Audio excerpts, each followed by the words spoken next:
And hello guys, in this video I'm going to show you how you can use modular engines and how you can make them. I'm just going to be going over how you make them because I was having lots of difficulties whenever these first came out and I had no clue how to use them. But here's just an example of a whole bunch of modular engines. These are all made by, what's his name? They're all made by, I forget his name, but I'll have a link to him in the description. These aren't made by me. I think it's Mr. I think it's like Mr. something. But anyways, yeah, these are just a whole bunch. You can make modular engines as big as you want and as small as you want. As you can see, here's like a simple boat engine he has made over here. Very nice boat engine. And you can go ahead and turn these on if you want. So like this. Now, as you can see, it'll start spinning. You gear up. And just gear it pretty fast. I want to hit that though, that doesn't seem very healthy. But yeah, you can technically add, I don't know if he would let you add these to the back of your boat. He might, I don't know, you'll have to go watch his video on this. But yeah, and you can make these, as I said, you can make these as big as you want. Like this is a huge one right here. And you can just go ahead and turn this on. And this would be for like cargo ships and stuff. And as you can tell, it'll start cranking it up right here on the back. It doesn't sound like it's starting for some reason. I'm not sure why, but yeah. As you can tell, you can make engines as big as you want and as small as you want.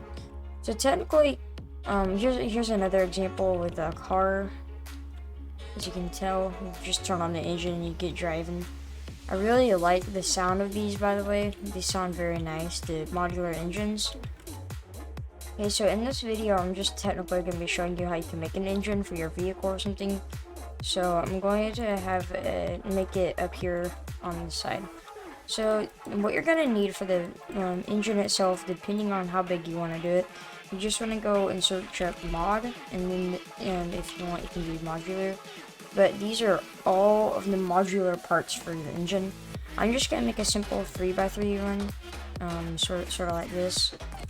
So I'm just going to, and do not place them like this. You might think this is correct, but do not place them like that. The crankshaft has to be going down the center, like that, and then it'll work. And if the crankshaft is like that, it's not gonna work. The engine will not start, and it will not work. I'm just gonna make this one a simple 3x3, and then after that you can set your cylinders on the top, depending on what type of crankshaft you have. If you have a 5x5 crankshaft, use the 5x5 cylinder, and if you have a 1x1, 3x1, and all that stuff, you probably get what I'm saying now. Next thing you're going to want to do is get a drive belt and attach that to the back. And once you get that drive belt, you're just going to want to get a modular engine starter and probably a fluid pump as well. And then you can put that engine starter right here on the side, just like this. You have to make sure that the belt is lined up like that. And then you can also do one like this. I don't think that one's gonna work because of how it is, but I think right there will work. Yep. So you can do one like that. And so yeah, that's basically it for that. Now all you gotta do is get a tank for your fuel. I'm just gonna set this over here. It doesn't really matter where you put your fuel tank at. Depending on how big your engine is, it's gonna require more fuel. And next, what you're gonna want to do is just search up fluid, and we're going to be attaching our what's it called, fuel first thing. And so yeah, what you need in order to attach your fuel is you need a fuel manifold. So something like this. And then after you add that, you just add this. And like that. And then you just go into your ropes and make sure those are connected. And then after you do that, we have to do our exhaust and the air. So in order to do our exhaust and the air, this is for the air, and this is for the exhaust. And there's also one thing I was messing up on. If you're trying to get your exhaust to a specific location, what I kept doing is I was using the pipes like this, and they don't work like that. That's technically blocking off the air right there. You cannot do that. What you do is you go to your pipe and then you do it like that. That's what they're made for. That's the reason they have those just so it can connect to the engine. Because if you look carefully, how they connect to the engine is with that right there, and that's technically blocking it off like that. So you have to make sure you have that on it, and then you just get a air filter. This is the best for sucking air in. Oh wait, no, this is exhaust, so we're just going to need a fluid, we're going to need a fluid exhaust like this.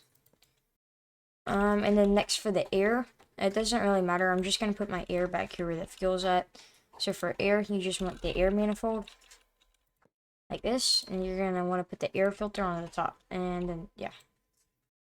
Basically, next thing we're going to need to do is go and clear our inventory one more time, and we're going to add the coolant on this side. So how we're going to add the coolant is we're just going to extend the path over here, and we are going to get a radiator. I'm going to get the biggest we can because this is a pretty large engine. We're going to need a fairly large amount of coolant throughout this thing. So we're just going to flip this thing around like that. We actually probably want it sort of like that. You want to try and get it not too close to the engine, that way you have room for pipes. So next thing you're going to want to do is go back to your modular engine and get a modular engine coolant manifold. And you're just going to flip this over like this. So technically, oh, you gotta place that down. Where did that go? There we go. Okay, so after you place that down, you're just going to want to get this into fluid A. So after it comes through this, after the water comes through that, you're going to want to make sure it goes back over in here. And you're going to want to have it curved and straight into your radiator. And the next thing you're going to want to do is have it go straight down into fluid in is on this side. I don't think we can make that closer. So we're just going to have to sort of work with this for now. You don't have to do the pump. I'm just doing the pump because it's easier. So yeah, and then you just gotta connect all of this stuff up. And the reason I mean it's easier is because it just helps it go through the system faster. That's the main reason I'm using the pump. And then, bam, just like that, you have your coolant set up. Now, for something I recommend you do is you go to constant, and this is really easy. You just place one of these down, and you wire it up to your radiator like that. And then you make it, and then you make the constant number. Wait, no, that's a constant. Oh yeah, constant on. Okay, constant on, because you want it always on. You don't want it off. And the constant number, you're gonna want one of these as well for your coolant. I think it is. For your clutch pressure, you're gonna want to attach it to that, and you're gonna want to just make this one, and then it's going to be going great. And do not make this jet fuel or seawater or any of that stuff. Make sure it's diesel. You're going to want it to be diesel in order to run your engine. Next thing we can do is go ahead and add our, well, we have our fuel, we have our air, we have our exhaust, and we have our coolant. So next thing we can do is we can go get the modular engine, and we can get a engine clutch, and we're going to be using a 3x3 for this system. And then we're going to get a, we're going to want to get a gearbox, 3x3 gearbox, and we're going to face it towards the engine for more power, not more power, for more speed. And we're just going to make that set to a 9:5 ratio on this, just like that. And then what we're going to do is we're just going to go back in here, search at pipe, and large propeller. And then after we get our large propeller on this thing, we will be able to go ahead and test the engine after we set up. I just don't remember we have to set up the buttons and stuff, but that'd be fine. We can set up the buttons now. So in order to set up the buttons, all you're going to need is a throttle lever, and then you want 2 of those because you need one for the fuel, and then you also need a toggle button for the starter. So we're going to have this wired up to the starter, and we're going to add a battery in here in a minute, but this one will be for the fuel, and this one will be for the air, just like that. So, fuel and air. We have to make sure we have these, or else it will not rev up the engine, and the engine will not start turning the propeller, because it's different on here. For the throttle, it's connected to the modular fuel and modular air, and that's how you throttle up and down. And for the clutch, it doesn't really matter what you do with that. You're just going to, you can put a clutch down if you want to, like this. And you can name this the clutch if you want. And next thing we're going to need is a battery. We'll just get a large battery for this. And we'll go ahead and wire everything up, just like so. And if you even want to, I forgot to add this to mine, but just because it'd be best if you had one of these, you can delete this pipe right here, and you can get a T-post pipe, like not that one, like where's that T-post pipe at? It's right here. Okay, so you're going to want to do this, and then you can bring this out pretty good amount, and then you get a generator on here, like a medium one, because that'll be able to make electricity for the battery. And then boom, that should be it. So if we go and spawn this in, it was $18,000 to make this engine. What we can do is, oh, I didn't wire up the clutch. Okay, let's see here. The clutch. Alright, I didn't wire up the electricity for the clutch, I don't think. And you're just gonna increase the fuel and air. You hold that down. Get your crankshaft going. And it might take a minute or two. We might have too much fuel in here, I'm not sure. Alright, and I fixed a few things, guys. So what I mainly did is I figured this out while I was building this engine.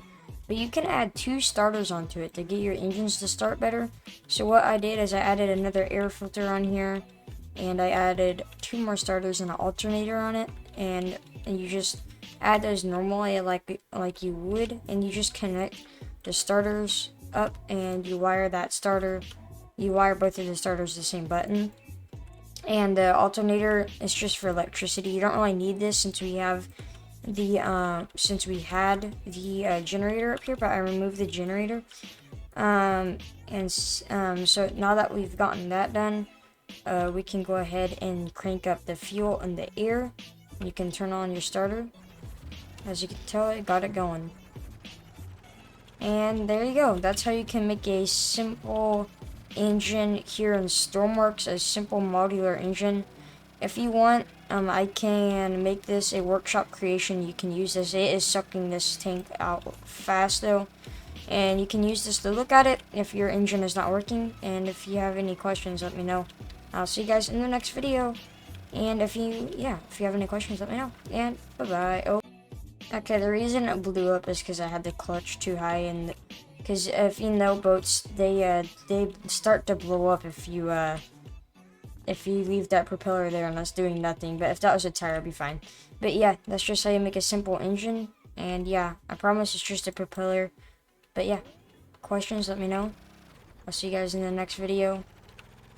And bye-bye.